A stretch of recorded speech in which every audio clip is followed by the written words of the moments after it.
আসসালামু আলাইকুম। আমি আমার হাঁসকে নিয়ে এখান থেকে চলে যাব। তো তার আগে এদিকে ডাক দিছে, সবাই চলে আসছে। আয় আয় আয় আয় আয় আয় আয় এলো সিংলাম। তো যাই হোক, আমি এখান থেকে ওদেরকে নিয়ে ওই পাশে যাব। ওই পাশে যাইতে হলে এই পাশে পুকুর দিয়ে, এই পাশে ঘুইরা সামনে পুকুর দিয়ে যাইতে হবে। আর এখন সামনে এই পাশ দিয়ে ওই পুকুরে যাবে, ওই পুকুর থেকে ওই দিকে চলে যাবে। এই জায়গাটা পুরোটা পরিষ্কার করেছি, পুরোটা ঘাস লাগাবো বিদায় আলহামদুলিল্লাহ। সবাই দোয়া করবেন, আমি ঘাস লাগাবো অতি জলদি, চেষ্টা করবো অতি জলদি লাগানোর জন্য। তো যাই হোক, আলহামদুলিল্লাহ আমাদের এলাকায় মোটামুটি পানি এখনও রয়েছে। আর ধান কাটার মৌসুম চলতেছে, ধান কাটা অলরেডি শুরু হয়ে গেছে, এখন সবার শুরু হয়নি, দু একজন কাটতেছে আর কি। আমার হাঁস মোটামুটি আলহামদুলিল্লাহ ডিমের প্রোডাকশনটা ভালো রয়েছে আলহামদুলিল্লাহ, সবাই দোয়া করবেন।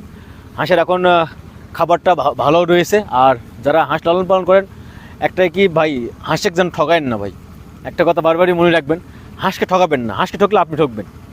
তো ঠিক আছে, আমার হাঁস মোটামুটি আলহামদুলিল্লাহ সবাই ভালো আছে, সুস্থ আছে, এবং এই জায়গায় ছাড়ে দিয়ে রাখছি, ওরা খাচ্ছে আলহামদুলিল্লাহ। মোটামুটি সবাই চলে আসছে এই পুকুরে, এখান থেকে নিয়ে বাড়ি চলে যাবো আলহামদুলিল্লাহ। এই যার মতো করে সে উঠে চলে যাচ্ছে, যা আমার বাড়ির সামনে যে একটা পুকুর রয়েছে, জমি রয়েছে, সেই জমিতে না যায় নামবে।